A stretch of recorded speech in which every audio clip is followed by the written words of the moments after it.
Hello and welcome to, well, I guess one of the new replay analyses. This is the first one I got sent in from the new thread put on the forums. And yeah, this is Mike Me. He's driving a Tiger 2. And we're on Ruinberg. We spawn north.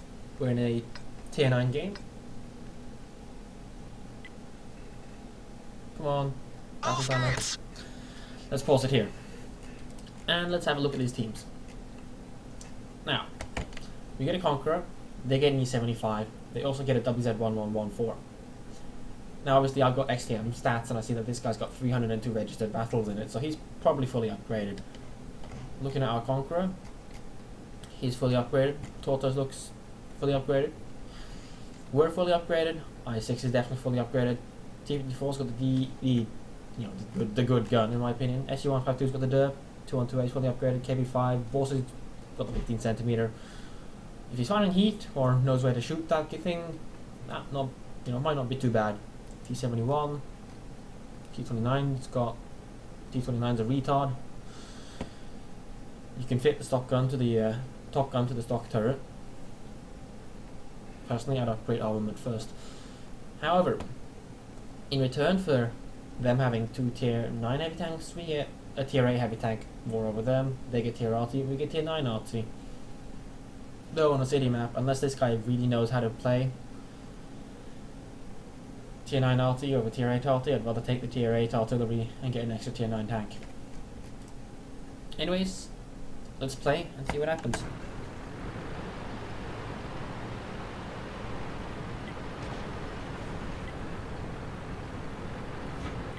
We're heading into the city.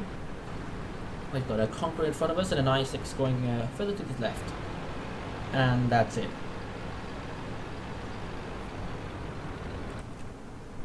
Centurion seems to be following in. T-34 just apparently doesn't know what to do. KB5 appears to be AFK. And the rest of them are all heading the other way. Now having a look at our own tank. We have 26 armor piercing, 8 armor piercing composite rigid, 8 high explosives, an automatic fire extinguisher, and small kits for everything else, and a binocular telescope on top of that. And now we notice that the Leopard prototype A is coming in. Personally, since we're looking, obviously I can do this, but looking at the map, we saw that his velocity was obviously coming down there. So personally, I would have continued into here and then turned around. And the reason for that is, oh dear, who are you going to be looking at now? Us. His gun, with the top gun, can just shoot us anywhere he pretty much wants, except on the roof of the turret.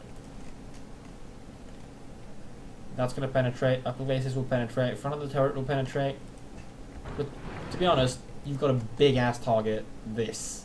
And now this as well.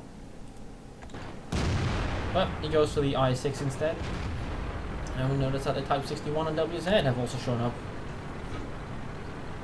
Now the I6 and Conqueror seem like they're going to go deal with the Leopard. So we press on. Looking at the map, we see that the Lurva is approaching. He puts 2 shells in the side. And we're waiting nicely on the corner. We fire and detract him. He detracts us in return, and we notice the act like it's coming. Personally, that repair kit, I don't know. I think it was a pretty good one, but you get stuck on that bit anyways and take the next hit. So honestly, that repair kit was a bit wasted. The Yak Tiger shows up, doesn't get a shot on us. He instead returns on most likely the KB5, and we finish off the level. Very good choice of targets there.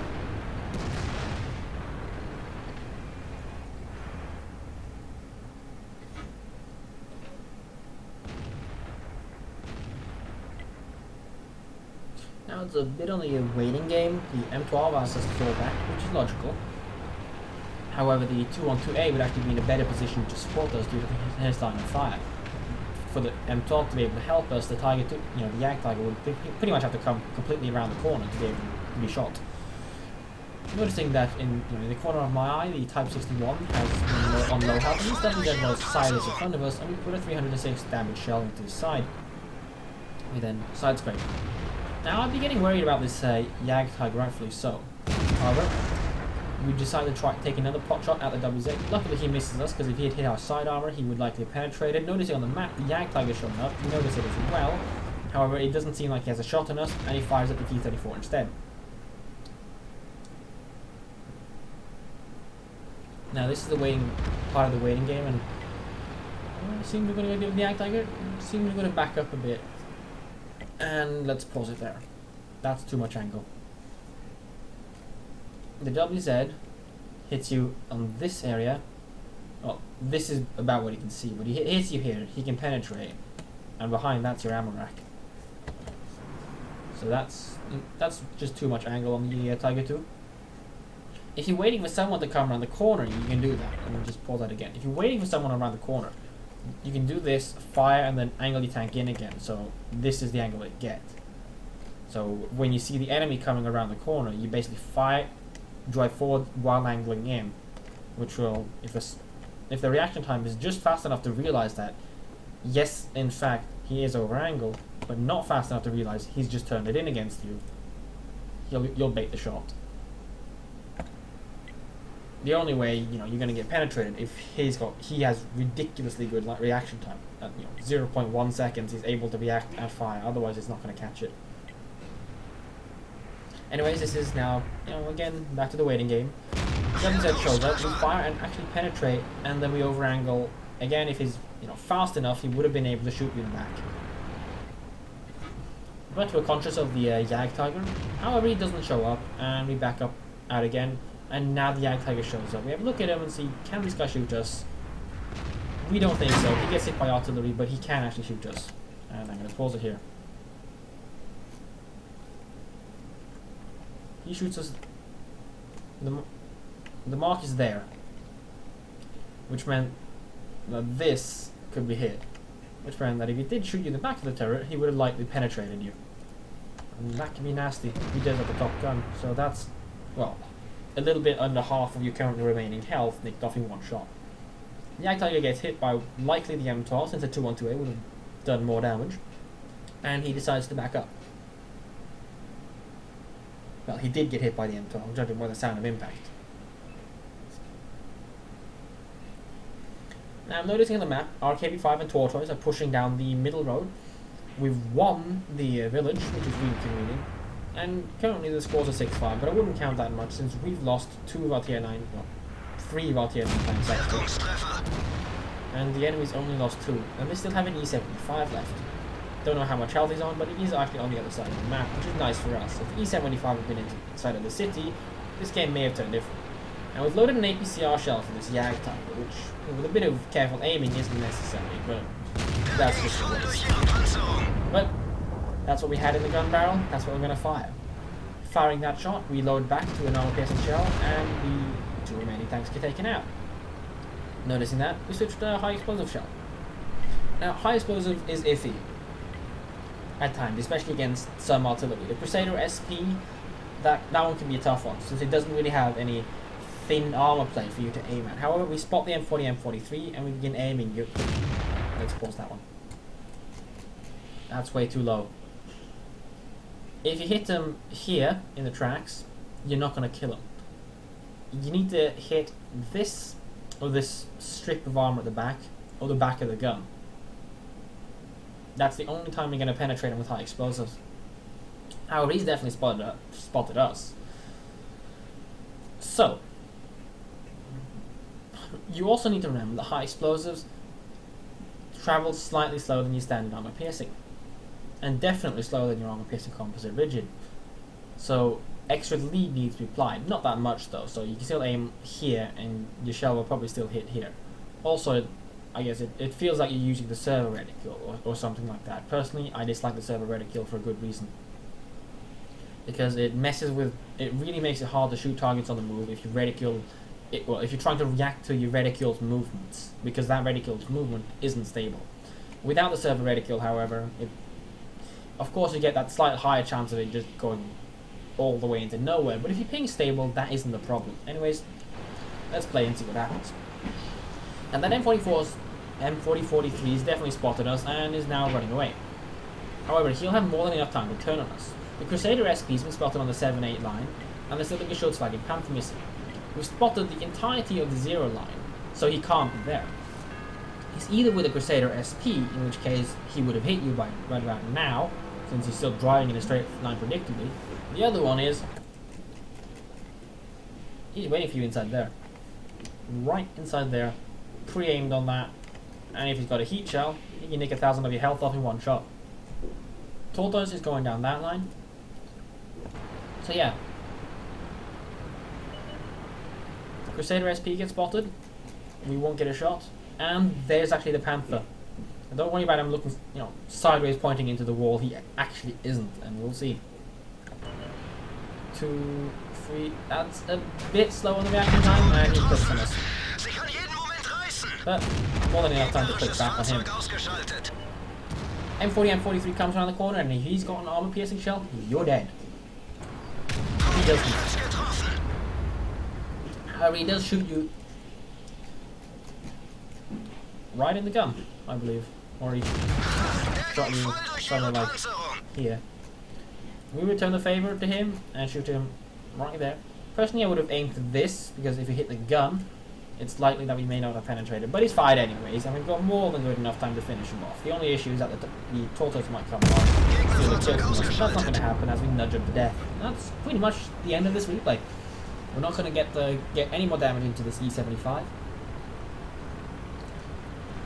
Anyways, our high explosive shell was spent on him, and we switch back to armor piercing. Well, I guess we could just summarize on this battle then, since it's going to take us some time to drive up to the C75, and we're not actually going to get to shoot them. At the start of this match, we had a bit of an imbalanced team. We had a tier 9 heavy tank less. They had 2 strong armored, good armor heavy tanks, a WZ-1114, which is reasonably well armored, about the same as a Conqueror, perhaps even better, depending on the way you think of it, and it's definitely better at side scraping. And they have an E75. Tortoise takes them out. We got a Tortoise, they get a Jagdtiger, so tier 9 tank destroyer wise we're equal. The enemy team does, therefore get a major advantage in health, firepower and armor on a city map like this. To compensate for that, we're given 1 tier 8 extra, which is never really going to compensate for a well-played E75.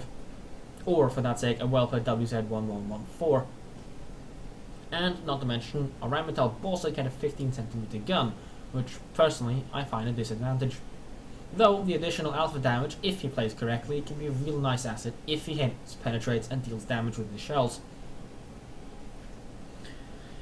Now, once we went into the city, we noticed that we were low on tanks, so we only had a Conqueror, us, a Tortoise, KV5, later the T-34 and the T-34 joined in. So that's not that much if the enemy pushes their E75 in there, plus whatever backup. The enemy in the city didn't focus, they didn't take advantage of their additional health and firepower in the beginning, and they lost it all. They threw it all away by just YOLOing into you one by one to get shot, and then backing up, and then not dealing any damage in return. So in the city, that was pretty much just a good farm for you. The only damage you took was from the Lurber, who shot you in the upper places while it wasn't angled. Again, even if it was angled though, it's unlikely he would have been able to penetrate with an average penetration roll, as the Tiger 2's armor is absolutely shit. At least for the speed it goes. The only useful armor you really have is on the side, where you can sidescape around the corner since it cannot be overmatched. Well, it can. A T-92 can overmatch it, but T-92, that's tier 10 artillery. And if he does penetrate, gets even a low damage roll, you're dead. So, that's about my opinion of the Tiger 2. Inside the city, we didn't really make many mistakes that were punished, but we did, however, make a couple of mistakes when we were trying to side scrape. We were reversing around the corner with too much angle towards the enemy, and if they had been prepared for us, the WZ, E75, or Jagdtiger, they would easily have been able to overmatch their penetration would have overmatched the angle given by effective armor on our I can't even talk. You get the point. Too much side armor, angle. Your side armor is bad, so you angle it too much. They shoot it, they penetrate, they do damage. So when you're backing up to side scrape, to prepare to deal damage to the enemy, and against an enemy who might be prepared for you coming out, you shouldn't over-angle. If you're waiting for someone, then you can sit slightly over-angled so it's slightly faster to get into cover, and then just angle it in again once they, show themselves to shoot you. Because that can work, because now you have the advantage over them in reaction time, and you're ready for them, you're pre-aimed. The other thing to point out is the Jagdtiger. While you were definitely aware of his presence, I would have gone a bit iffy with the Jagdtiger when he was showing up, and probably gone a bit more forwards. He did shoot us once in the side, and if that had penetrated, and, well, for example, hit the side of our turret instead, or he'd gone slightly more around the corner to get a penetrating shot on even the side armor, that could have been a lot nasty for our health. So 560 alpha damage. Anyways, we deal with the Jagdtiger very well. We noticed that he has disappeared and probably has gone somewhere else, since he did take an artillery hit. So he probably wasn't very interested in poking around that corner for any longer periods of time. That's a very good decision. And then we press on. The miss on the artillery was a bit, tough. Our high explosive shell does do 420 average damage, and we left him on 1 health at the end, but it wouldn't have mattered since he would not have been able to get it off another shot. What did, however, matter is that the Geschützwagen Panther probably didn't use artillery mode. If he had used artillery mode, he would have been dead. So that's a misplay on the opponent's Geschützwagen Panther, which, in my opinion, could somewhat have been avoided by assuming that he would be around the corner and angling our armor in, so that if he had managed to shoot us and get a direct hit, it would likely not have done 500-600 damage. Instead, maybe have done 400 damage due to a frontal hit and the thickness of the armor negating some of the damage. The other one would have been just go somewhere else. For example, around like the tortoise or into the house building, wreck peephole thingy that the Geschützwagen Panther was actually hiding behind. And we could potentially have been able to take out the Geschützwagen Panther without him being able to effectively return fire on us. Another thing to point out was that the Crusader SP, since he was spotted, and after we missed the M40, M43, the avoidance maneuver against artillery was, in all honesty, just making it easier for enemy artillery to shoot you. Why? You're not putting enough distance sideways on between your straight line of driving. You're not changing the velocity of the vehicle. In fact, you are. You're making it slower, which therefore makes it even easier for you to hit, for them to hit you.